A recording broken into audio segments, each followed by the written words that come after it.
오늘은 골로새서 2장 6절부터 23절까지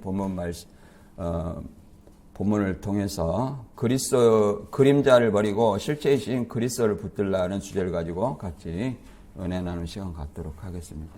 이제 골로새 교회의 문제인 율법주의, 신비주의, 금욕주의가 있었습니다. 그래서 이 금욕주의를 넘어서는 복음의 충족성이라는 부제를 통해서 오늘 본문을 알아보도록 하겠습니다. 이 골로새 교회는 이제 지리적으로 리쿠스 계곡의 중요 요충지였습니다. 에베소 동쪽으로 약 100마일 정도 떨어져 있고 터키 서남부에 있었습니다. 그래서 이 3대 도시가 골로새 주변으로 이제 우리는 소아시아 7교회만 생각하는데 그 당시에 골로새, 라오디게아, 히에라폴리스 이런 데도 교회가 있었다고 얘기를 합니다. 그래서 여기서는 이제 인구가 부르기아 원주민과 헬라 개척자, 그다음에 유대인 약 5만 명 정도 있었다고 얘기를 합니다. 그래서 다양한 인종과 문화가 교차하는 혼합주의적 배경이 이단 발생의 원인이라고 얘기를 합니다. 그래서 이제 율법주의는 뭘 강조하냐? 의식과 절기에 대한 율법이죠. 의식과 절기, 그 다음에 먹는 것, 이런 것들이 다 율법주의죠. 율법주의다이죠. 그 다음에 신비주의는 선사숭배와 주관적 체험을 강조하는, 오늘날도 이렇게 주관적인 어떤 체험을 강조하는 사람들이 있죠. 은사주의에 가까운데 본인은 아니라고 하는 사람들도 있습니다. 그 다음에 금욕주의, 이제 자기 육체 학대를 통해서 이제 경건을 추구하는 어떤 이런 금욕주의, 이제 이런 존재들이 있습니다. 그래서 본문에서는 골로새 이단의 복합적인 특징을 이제 초기 영지주의, 물질은 악하고 영은 선하다는 이원론, 그 다음에 성육신을 부인하고 이제 지식으로 구원받는 구원론관을 제시했죠. 특히 이제 요한복음이나 요한 1, 2, 3서가 영지주의를 많이 염두에 두고 기록된 것으로 볼 수 있죠. 요한일서 4장 1절에서 5절, 6절 보면 이단들이 사랑하는 자들아 영을 다 믿지 말고 영들이 하나님께 속하였나 시험하라. 그 다음에 그리스도께서 육체로 임하심을 부인하는 자가 적그리스도니 이렇게 얘기를 했습니다. 그래서 이렇게 성육신을 부인하는 이 영주의주의를 말 그대로 주의하라는 어떤 내용으로 쓰여진 것입니다. 그 다음에 천사숭배는 중보자가 예수 외에 중보자가 없어요. 그런데 이제 천사가 이제 그 중보자의 이처를 사용한다. 또 뭐 로마 카톨릭은 마리아가 그 위치를 또 같이 이어받고 있죠. 그런 것을 얘기를 합니다. 그래서 그 다음에 율법의 금욕주의는 이제 본문에서 만지지 말라, 맛보지 말라. 이것은 육체를 통제하여 영적 성수를 이루는 인간적인 노력을 얘기를 합니다. 그래서 이미 이런 것들이 율법에 먹지도 말라, 만지지도 말라 이런 것들이 정한 음식, 부정한 음식 이런 것들이 있는데 이런 것들이 이미 십자가로 폐해졌는데도 불구하고 여전히 그 골로새 교회에 이런 어떤 그 율법주의단들이 주장을 한다는 거죠. 그래서 이런 것들의 모든 것의 마침표는 예수님께서 십자가에서 모든 걸 이루었기 때문에 끝냈다고 얘기를 합니다. 그래서 이 본문을 가기 전에 이제 우리가 2장 1절부터 15절 이 앞전에 내용을 간단히 알아보면 골로새와 라오디게아 성도들이 그리스도 안에서 연합의 풍성함에 이르기를 힘써 수고한다고 밝히고 인간의 철학과 거짓 가르침에 미혹되지 말 것을 바울은 권면하고 있습니다. 그리스도 안에서 신성의 모든 충만이 거하지만 성도들은 그 안에서 이미 복음의 충만함을 받았음을 또 말합니다. 또한 십자가에서 그리스도께서 죄의 기록을 지우시고 통치자들과 권세들을 무력하심으로. 여기서 통치자들과 권세들은 천사들이라고 그랬죠. 천사들. 골로새의 천사 숭배. 무력하심으로 이제 범죄한 천사죠. 성도들이 더 이상 율법이나 정죄할이 있지 않고 완전한 구속과 승리 가운데 있음을 선언한 내용이었습니다. 오늘 본문의 내용은 16절부터 23절인데 그리스도의 승리와 충만함에 관한 신학적 논증의 구체적인 적용 부분입니다.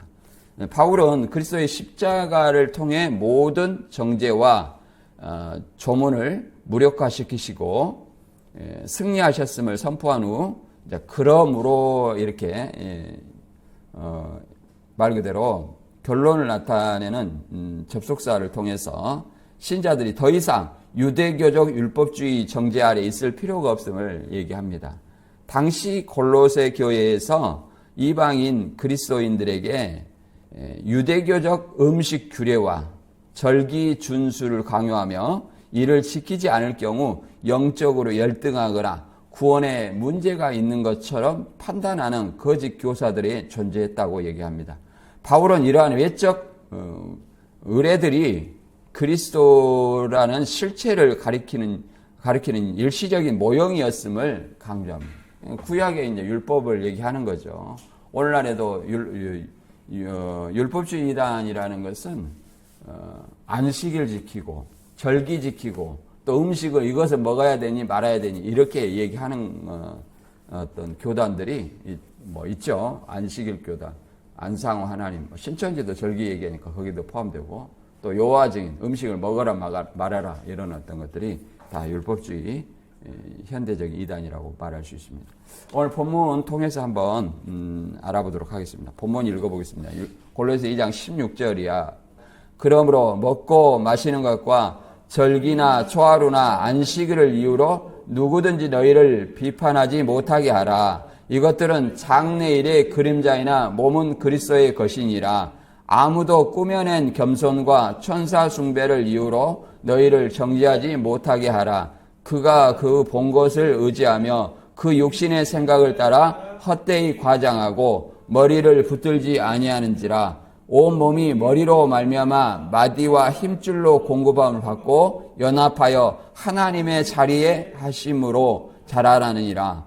너희가 세상의 초등학문에서 그리스도와 함께 죽었거든 어찌하여 세상에 사는 것과 같이 규례에 순종하느냐. 곧 붙잡지도 말고 맛보지도 말고 만지지도 말라 하는 것이니 이 모든 것은 한때 쓰이고 없어지리라. 사람의 명령과 가르침을 따르느냐. 이런 것들은 자의적 숭배와 겸손과 몸을 괴롭게 하는데 지혜 있는 모양이나 오직 육체에 따르는 것을 금하는 데는 조금도 유익이 없느니라. 아멘. 말 그대로 본문의 핵심은 골로새에 침투한 혼합주의 이단들 얘기하는 거죠. 율법주의, 신비주의, 금욕주의에 대항하여 바울은 그리스도로 이미 충분하다. 그리스도 외에 다른 것이 필요 없다고 얘기를 하는 거죠. 그래서 이미 의식적 율법의 세 가지 있죠. 도덕법, 의식법, 시민법. 의식법은 예수 그리스도의 십자가를 통해서 이미 이루었기 때문에 의식법은 이미 그림자라는 거예요. 안식일, 절기, 먹고 마시는 이게 그림자예요. 누구를 나타내는? 예수 그리스도를 나타내는 그림자다. 그래서 말 그대로 이미 십자가를 통해서 이루었기 때문에 패해졌다는 거죠. 패해졌다. 그리고 더 이상 지킬 필요가 없다. 그리고 신비주의는 천사 숭배나 개인적 환상이 아닌 개인적 환상이라는 체험을 얘기하는 거죠. 그리스도께 붙어 있어야 함을 그런 것을 쫓는 것은 그리스도를 쫓는 것이 아니라고 얘기합니다. 아니라고. 말 그대로 개인적 체험을 내세우는 사람들은 개인적 체험은 굉장히 주관적인 거예요. 주관적인 것을 다른 사람의 내가 했으니까 너도 해야 된다. 이런 어떤 것을 강조하는 것은 여기 보면 이 개인적 환상 이런 것들은 결코 그리스도를 쫓음이 아니다 얘기를 하고 있습니다. 그리고 복음의 자유라는 것은 말 그대로 세상의 초등학문, 인위적 규례로부터 완전히 자유로웠다. 세상의 초등학문이라는 것은 말 그대로 그리스도를 믿기 이전의 율법이나 어떤 신분적인 기초, 우주의 원리, 이런 기초적인 원리를 얘기합니다. 그런 것들은 이미 뛰어넘어 그리스도를 통해서 이미 버려야 된다고 얘기를 하는 것이죠. 그래서 본문을 통해서 하나씩 알아보도록 하겠습니다. 골로새 2장 16절과 17절에는 이제 그리스도 율법은 그리스도를 예표하는 하나의 그림자이고 실제는 그리스도라고 얘기를 하는 어떤 내용입니다. 한번 읽어볼게요. 골로새 2장 16절 같이 읽어보겠습니다. 그러므로 먹고 마시는 것과 절기나 초하루나 안식일을 이유로 누구든지 너희를 비판하지 못하게 하라. 이것들은 장래일의 그림자이나 몸은 그리스도의 것이니라. 이렇게 얘기합니다. 자, 먹고 마시는 거. 이거 다 뭐 어디에 있어요? 율법에 있죠? 정한 짐승, 정한 물고기, 정한 새, 이런 것들을 먹어라. 그리고 먹지 말라는 것은 뭐예요? 비늘이 없고, 지느러미가 없고, 이런 것들이죠. 대세김질을, 기는 것은 대세김질을 하고, 발굽이 갈라져야 되고, 이렇지 아니하는 것은 부정한 음식을 먹지 말라고. 이런 것들을 얘기하는 거예요. 그 다음에, 절기. 유대인의 절기가, 3대 절기가 있죠. 이걸 구체적으로 얘기하면 7차 절기라고 얘기하는데, 큰 틀에는 3대 절기예요.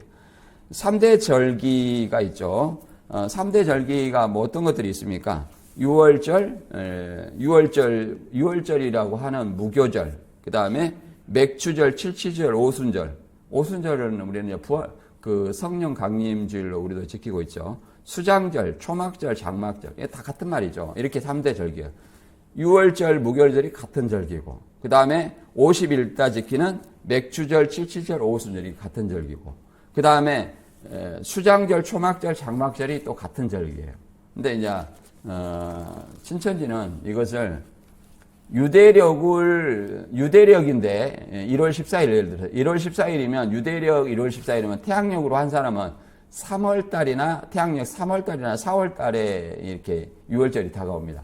근데 그것을 유대력을 태양력으로 환산하지 않고 그냥 태양력 1월 14일 이렇게 지킨다는 거죠.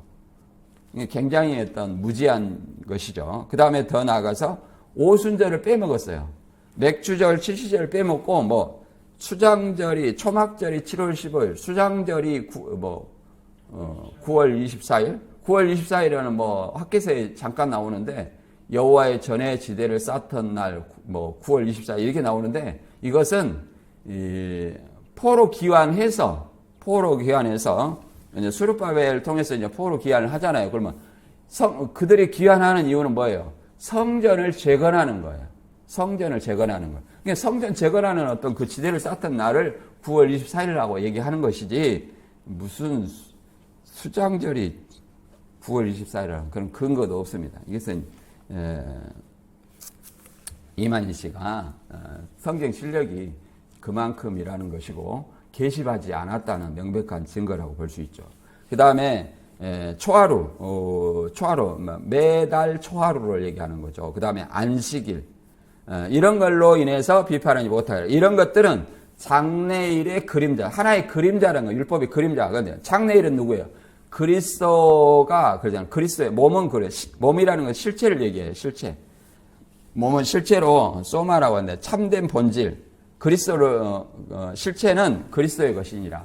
그래서 그리스도를 나타내기 위한 모든 것이 먹고 마시는 절기, 초하루, 안식일 이거 율법이죠. 율법의 의식법은 하나의 예수 그리스도를 나타내는 하나의 그림자라고 얘기를 하는 것입니다.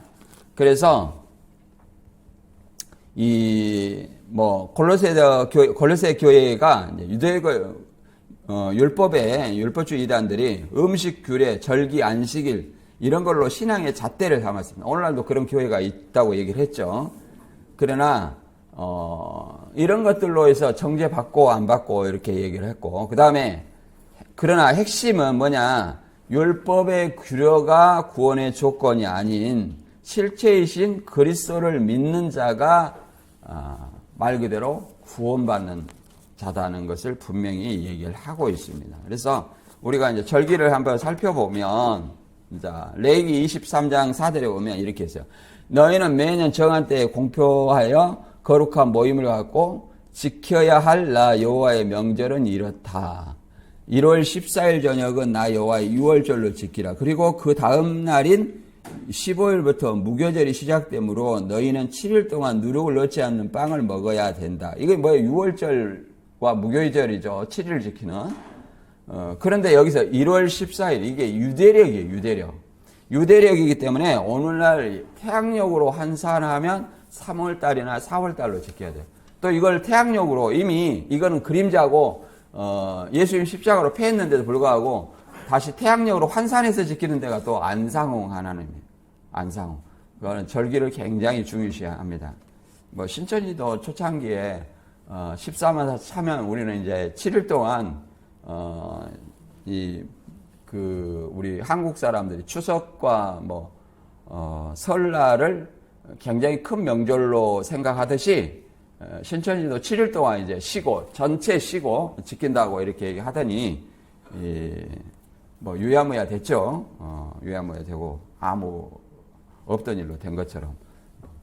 본래 모방과 사칭이기 때문에, 모방과 사칭 사기이기 때문에 그것이 지켜질 이유가 있겠습니까? 그 다음에, 오순절이 있습니다.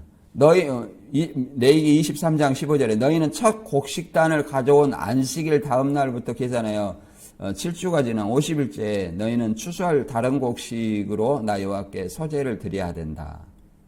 이렇게. 그 다음에 또 하는 가지 23장 39절 이하에는 너희는 그 땅에서 추수가 끝나면 7월 15일부터 7일 동안 이 명절을 나 여호와 앞에 지키고 특별히 이 명절의 첫날과 8일째 되는 날에 쉬는 것을 잊어서는 안 된다. 그리고 너희는 그 명절의 첫날에 과일이 달린 나뭇가지와 종려가지와 잎이 무성한 나뭇가지와 수양버들을 꺾어 초막을 질 때 너희 하나님 나 여호와 앞에서 7일 동안 즐거워하라. 이게 뭐예요? 초막절, 수장절, 장막절이라고 얘기하는 거죠. 그러니까 7월 15일은 초막절, 요거는 이제 어떻게 받는가 봐요. 그러나 이런 것들은 하나의 히브리서 10장 1절에 말한 것처럼 율법은 앞으로 올 좋은 일의 그림자에 불과하며 실체가 아닙니다. 그러므로 해마다 계속 드리는 똑같은 제사로는 예배 드리러 나오는 사람들을 완전하게 할 수 없습니다. 그럼 이건 장래일의 그림자는, 그림자의 실체는 누구예요? 예수 그리스도다. 그래서 로마서 8장 3절에 보면 율법이 육신으로 말미암아 연약하게 할 수 없는 그것을 하나님은 하시나니 곧 죄로 말미암아 자기 아들을 죄 있는 육신의 모양으로 보내어 육신의 죄를 정하사 육신을 따르지 않고 그 영을 따라 행하는 우리에게 율법의 요구가 이루어지게 하려 하십니다. 율법의 요구는 뭐예요? 죄의 싹은 사망이에요. 그럼 누군가 반드시 죽어야 돼. 죄를 지고.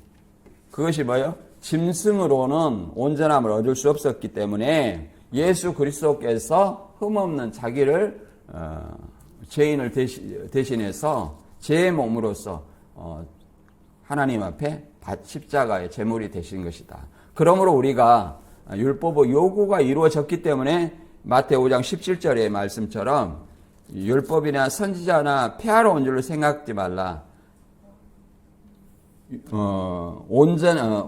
폐하러 온 것이 아니라 완전하게 왔다. 완전하게 왔다는 거예요. 이루었다는 거예요. 율법을 이루었다.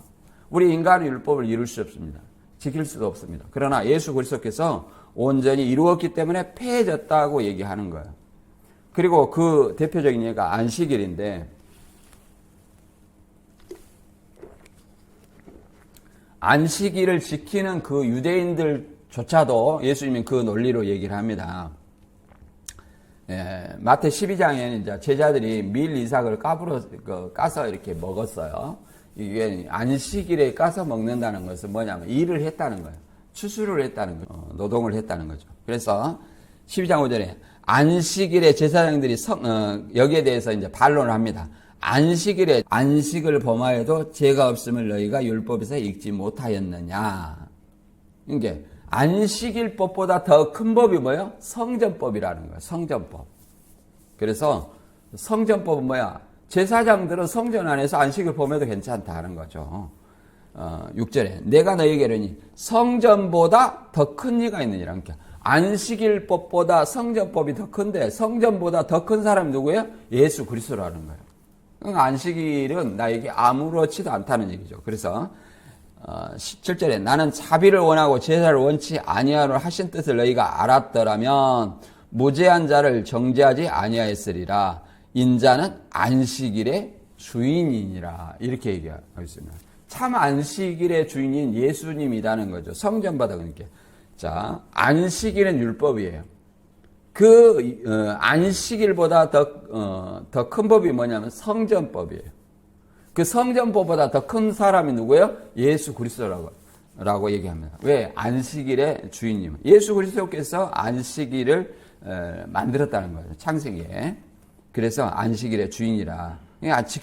안 지켜도 된다고 얘기를 하는 것입니다. 그래서 우리가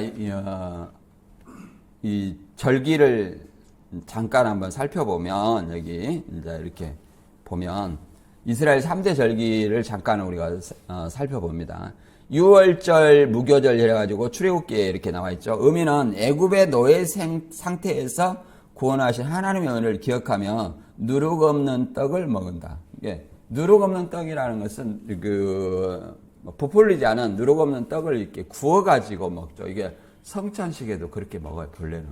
근데 우리는 이제 부들부들한 카스테라를 많이 먹는데 본래는 그것이 아니라 누룩 없는 빵을 구워가지고 이렇게 먹는 것이 원칙입니다. 우리는 이제 상징이다 생각을 해서 그것을 그냥 이렇게 먹는 것이죠.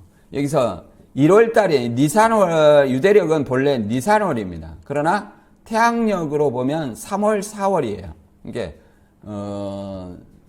저기 안상호 하나님의 교회는 3월, 4월 달에 그 유월절을 지켜요. 그리고 맥추절, 칠치절, 오순절이거든요. 말 그대로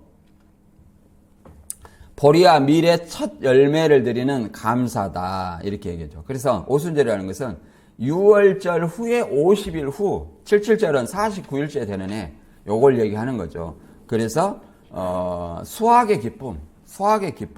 그래서 이달은 말 그대로 3월달이라고 죠. 시한월, 이제 유대력으로 시한월, 음력이라고 생각하면 돼요.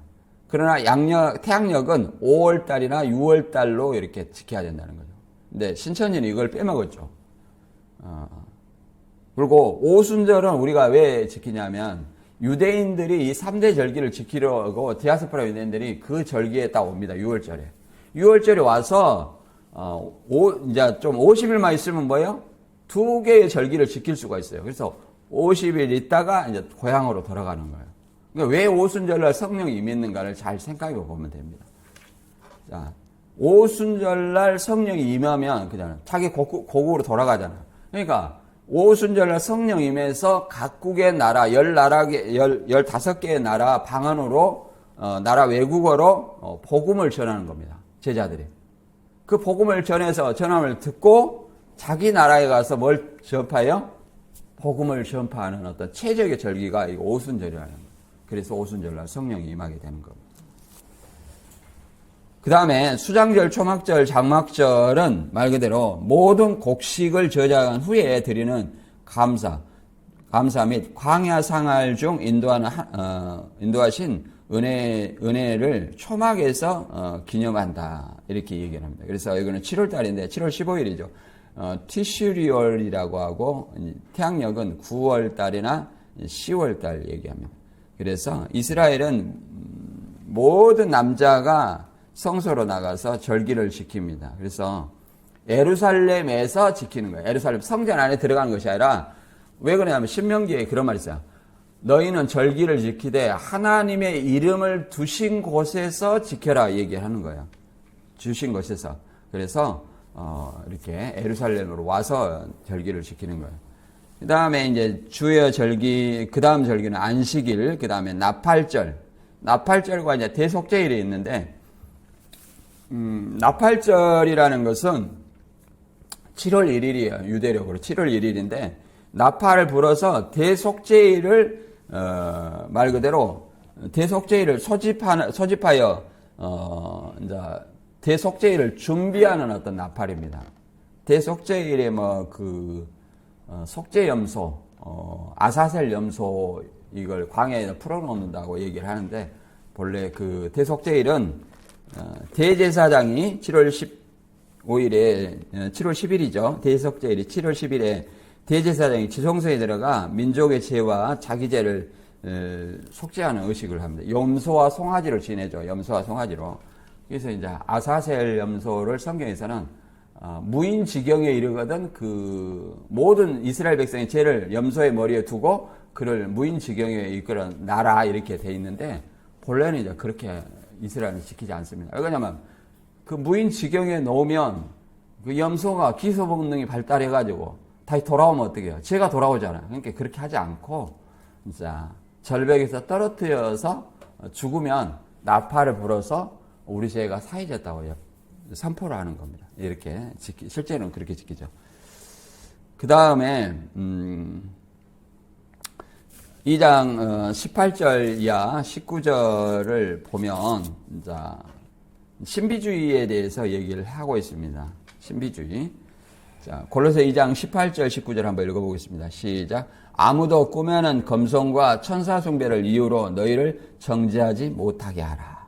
그가 그 본 것에 의지하여 그 육신의 생각을 따라 헛되이 가장하고 머리를 붙들지 아니하는지라. 온몸이 머리로 말미암아 마디와 힘줄로 공급함을 받고 연합하여 하나님이 자라게 하심으로 자라나느니라. 여기서 머리는 뭐예요? 머리를 붙들지 아니하는 것이라. 머리는 그리스도를 얘기합니다.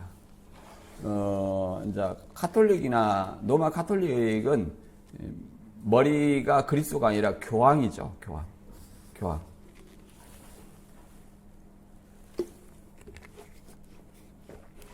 그래서 이제 머리를 여기에 꾸며낸 겸손, 그러니까 진정한 어떤 겸손이 아니라 겸손하는 채 하는 거죠.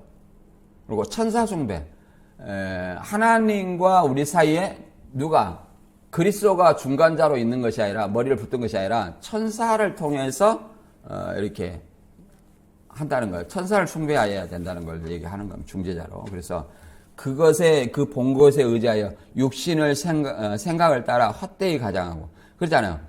이 꾸며낸 겸손이 육신의 생각이라는 거죠. 그 다음에 이것은 머리를 붙들지 아니하는지라 그리스도를 쫓는 것이 아니라고 얘기를 하는 겁니다. 온 몸은 뭐예요? 교회를 얘기하는 거죠. 머리로 말미암아 그리스도로 말미암아 마디와 힘줄의 공급을 받고 연합하여 누구와 연합하여? 그리스도와 연합하여 하나님이 자라게 하심으로 자라라느니라 이렇게 얘기합니다. 그래서 그리스도를 통해서 우리가 모든 것을 영양분을 공급을 마디와 힘줄로 공급을 받아 연합하여 그리스도와 연합하여 이제 하나님이 자라게 하신다 이렇게 얘기를 합니다. 이제 이런 어떤 천사 숭배와 꾸며낸 겸손은 헬라적 신비주의 영향으로 이렇게 천사 숭배를 하는 겁니다. 그래서 천사 숭배라는 것은 환상 체험 이런 것들을 강조하는 환상 체험. 오늘날에는 직접 자기 체험을 강조하는 어떤 그런 것과 유사하죠. 겸손을 가장하는 것. 그리고 영성을 이 체험은 영성을 강조하는 영성. 영성 이렇게 써져 있는 것은 조금 이상한데 은사주의가 많습니다. 거기 가면 100% 다 방언하고 있어요. 그 다음에 그래서 이런 어떤 참된 영성은 체험이 아니라 그리스도와 연합입니다. 그리스도 연합이라는 것은 예수 그리스도를 믿음으로 연합되는 거예요. 그래서 이 말은 머리이신 그리스도를 떠난 영성은 결국 교만이다. 함께 꾸며낸 겸손이 이건 교만이라고 얘기를 하는 거예요. 교만이다 얘기를 하는 겁니다. 이제 지나간 시대에 신명기에서는 우상숭배, 이걸 천사숭배는 우상숭배와 같이 여기는 거죠. 신명기에서는 이런 얘기, 18장 10절에 이렇게 얘기를 합니다. 여러분은 자녀를 산 제물로 바쳐 불에 태우거나 점을 치거나 좋은 일과 나쁜 일을 징조를 말하거나 마술을 하거나 무당이 되거나 주문을 외우거나 영매나 강신술을 행하거나 죽은 사람 혼을 불려내는 짓을 해서는 안 됩니다. 이렇게 얘기했는데 이게 가나안 땅의 그 우상 숭배를 이렇게 대표적으로 얘기를 하고 있습니다. 이 자녀를 산제물로 바치는 불에 태우거나 이렇게 하는 것은 몰렉 신에게 제사를 드리는 거예요. 몰렉. 그리고 이제 강신술을 행하거나 죽은 사람의 혼을 불러오는 일을 뭐 이렇게 이런 어떤 성경에서 그런 죽은 사람 혼을 불러오는 일이 있었죠. 사울이 그런 일을 한번 했잖아요. 이런 것들이 그리스도를 따름이 아니다고 얘기를 분명히 합니다. 그러니까 그리스도 연합은 뭐냐? 요한복음 15장 5절의 말씀처럼 나는 포도나무이고 너희는 가지다. 사람이 내 안에 살고 내가 그 안에 살면 그는 많은 열매를 맺는다. 나를 떠나서는 너희가 아무것도 할 수 없다. 이렇게 얘기합니다. 그래서 이 예수님 안에 우리가 가지로서 제자들이 가지로서 붙여 있었던 것처럼 우리도 예수님 안에 붙어 있어야만 모든 것을 할 수 있다고 얘기를 합니다. 그래서 여기서는 예수님을 참 포도나무로 얘기하고 예수님을 믿는 제자들을 가지로 얘기를 하고 또 예수님을 교회를 몸이라고 얘기하면 예수님을 머리라고 얘기를 합니다.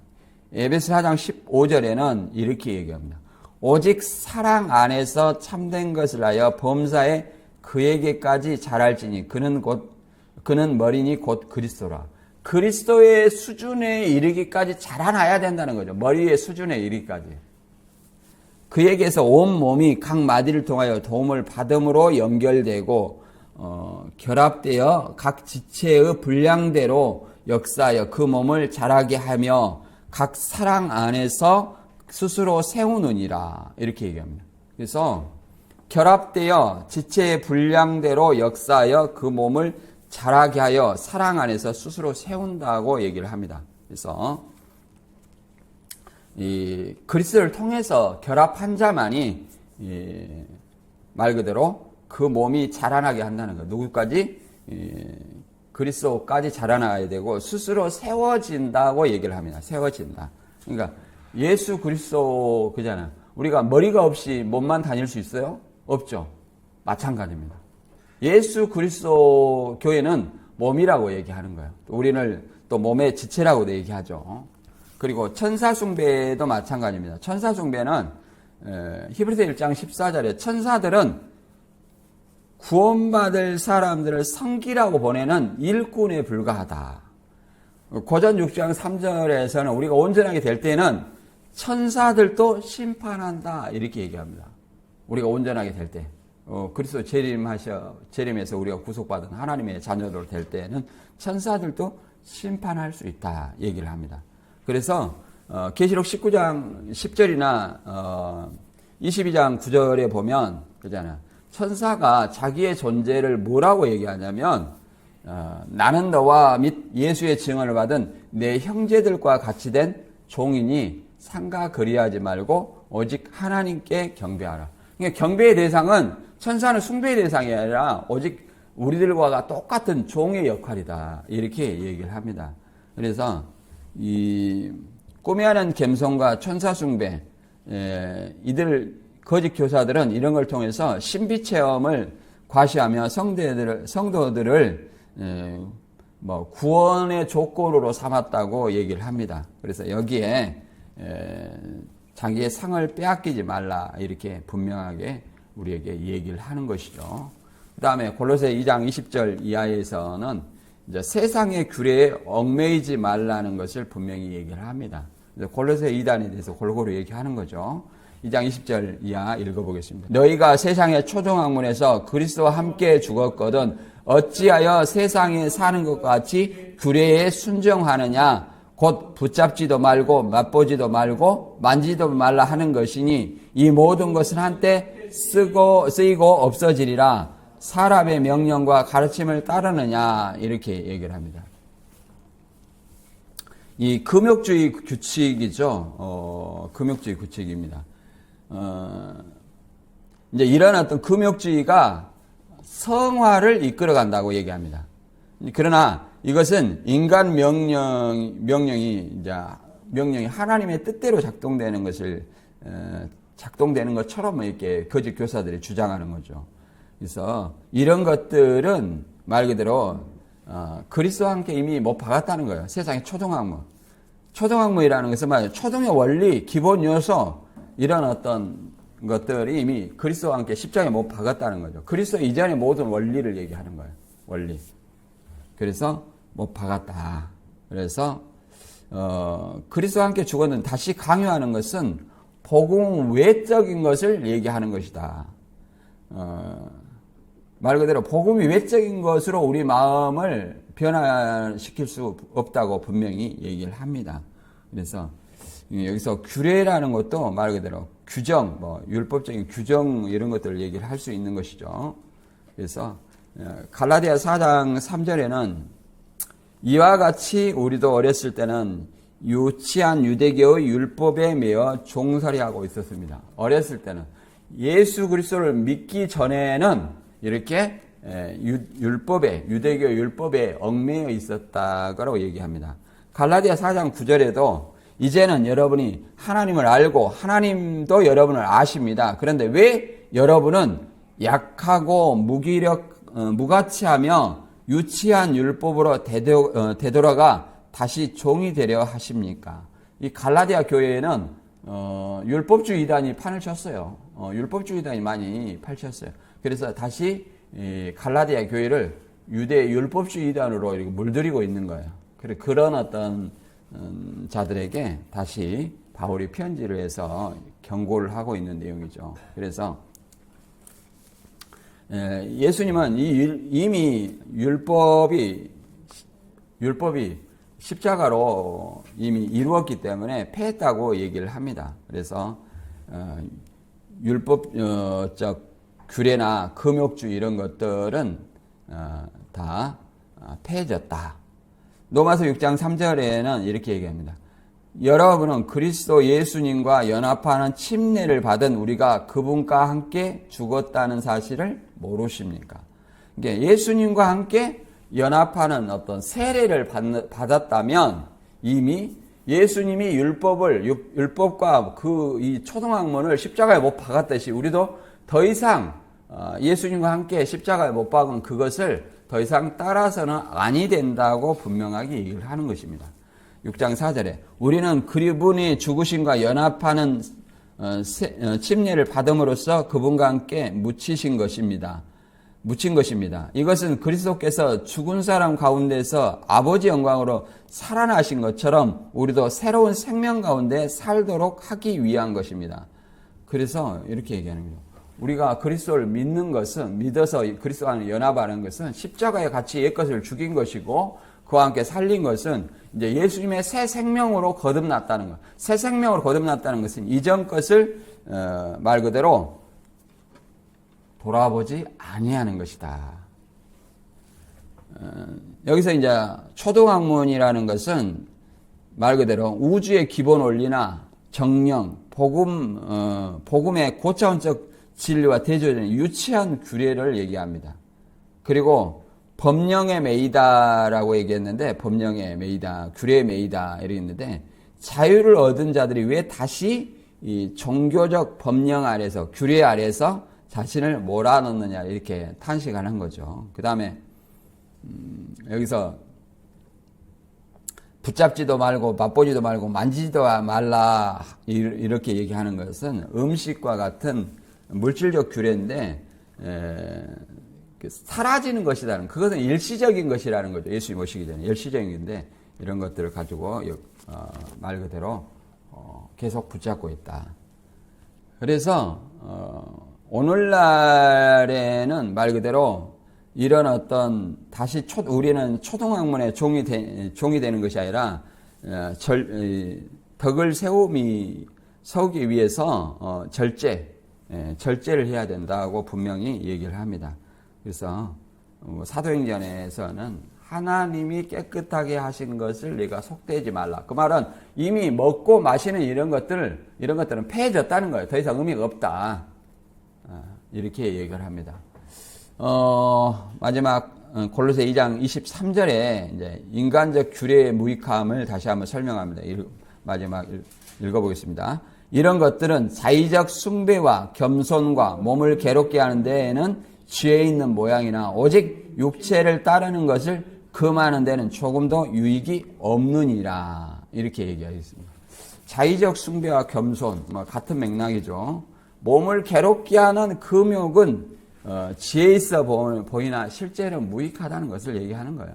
몸을 괴롭게 하는 거죠. 구약에 이제 금식할 때, 이렇게 하나님께 긍휼을 얻을 때 이런 어떤 자의적 숭배나 겸손, 또 몸을 괴롭게 하는 것. 사람이 보기에는 지혜 있게 보이나 실제는 아무 유익이 없다고 분명히 얘기합니다. 참된 경건은 인간적 규율이 아니라 성령 안에서 변화, 또 그리스도의 연합을 통해서 변화되는 것입니다. 성령 안에서 변화되는 거예요. 여기서 자의적 숭배라는 것은 인간이 스스로 고안한 방식으로 하나님을 섬기려는 종교적 태도를 얘기합니다. 자의적 숭배. 자신이 이제 만들어내놨던 것을 얘기하죠. 그 다음에 이제 그 몸을 괴롭게 하는 것은 몸을 돌보지 않고 고통을 가함으로써 거룩함에 이르려 한다는 것을 얘기를 하는 거죠. 이런 것들은 이제 아무 가치도 없다고 얘기하는데 금욕주의가 육체의 욕망을 제어하는데 실질적인 유익이 없음을 얘기를 합니다. 아무 유익이 없다. 말 그대로 육체를 학대하고 고행하고 금욕하는 것은 겉보기에는 지혜로 보일 수 있습니다. 하지만 바울은 이러한 방식이 육체를 쫓는 것을 제어하는데 아무런 유익이 없다고 얘기합니다. 자의적 숭배, 곧 인간이 스스로 고하는 인위적 예배 방식에 불과하다고 얘기를 합니다. 그래서 사무엘상 15장 22절에는 그러잖아요. 번제와 그 밖에 제사 드리는 것을, 그러니까 이런 어떤 여러 가지 자의적 숭배나 겸손, 몸을 괴롭고 이런 것보다 하나님의 순종하는 것보다 더 좋아하시겠어. 순종하는 것이 제사보다 낫고 여호와의 말씀을 듣는 것이 수양의 기름보다 나으니라. 하나님의 말씀을 듣고 순종하는 것이 이런 형식적인 제사보다 분명히 이게 월등하다고 얘기를 합니다. 그래서 갈라디아 5장 16절은 이렇게 얘기합니다. 성령의 인도를 따라 사십시오. 그러면 육체의 욕망을 채우려고 하지 않을 것입니다. 이제 육신의 욕망을 따르는 어떤 그런 것들을 얘기하는 것이죠. 그래서 세상의 초등학문과 그리스도의 복음을 대조를 해보면 이 초등학문은 이 이단으로 바울은 정지했습니다. 인간의 노력이나 구려 신비체험 이런 것들. 그러나 그리스도의 대속의 은혜와 비교할 수 없다. 이런 것, 그 세상의 초등학문은 그림자이며 모형이며 유치한 원리라고 얘기합니다. 이것은 이미 그 정죄받았고 무익하고 하나의 더 교만한 것으로 보일 수밖에 없다. 그리스도의 복음은 말 그대로 이런 어떤 그림자의 실체이며 초등학문보다 고등한 지혜라고 얘기합니다. 그리고 복음은 정죄받고 판단받는 무익하고 교만한 것이 아니라 자유를 누리며 기쁨을 얻고 성장하는 동력이 된다고 분명히 얘기를 합니다. 그래서 이런 경건의 모양을 얘기하는 어떤 디모데후서 3장 5절에 보면 이렇게 얘기합니다. 자의적 숭배나 어떤 겸손, 몸을 괴롭게 하는 이런 걸 경건의 모양을 나타내려고 하는 거죠. 경건의 모양은 있으나 경건의 능력은 부인하니 이 같은 자들에게 내게서 돌아서라. 이런 어떤 자들이 이 초대교회에 많이 있었다고 분명히 얘기를 합니다. 그래서 우리는 다시 한번 정리를 해보면 율법적인 판단을 더 이상 하지 않아야 된다. 그리고 내면의 변화를 구해야 된다고 분명히 얘기를 합니다. 그리고 말 그대로 그리스도의 한 분으로 충분하다. 그리스도 외에 또 다른 신비적 체험이나 율법이나 금욕주의 이런 것이 불필요하다고 분명히 얘기를 하는 것입니다. 오늘 내용 결론으로 다시 한번 정리해 보면 신앙의 본질을 흐리는 가장 교묘한 미혹을 오늘 본문에서 드러냅니다. 먹고 마시는 문제, 절기와 안식일, 금욕, 호행, 겉으로 보기에는 경건해 보이는 규칙들이지만 바울은 그것들은 장래일의 그림자일 뿐 몸은 실체는 그리스도이다고 분명하게 얘기를 합니다. 이것은 살리는 규칙이 아니라 살리는 규칙은 오직 그리스도라고 얘기합니다.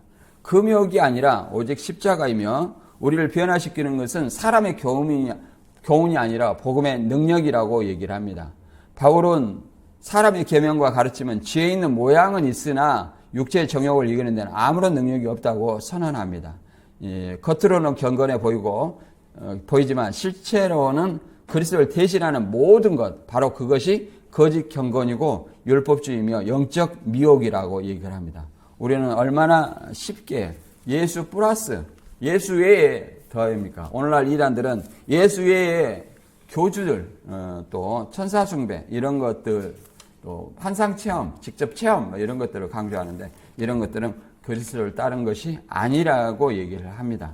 그래서 오늘 저와 여러분이 진정 어떤 것이 우리를 하나님 앞으로 인도하는 것인지, 곧 그리스도를 믿고 그리스도와 연합함으로 복음으로 자라나는 것이 그리스도와 연합하는 길임을 저와 여러분이 깨닫고 실천하는 자들이 되기를 주님의 이름으로 축원합니다.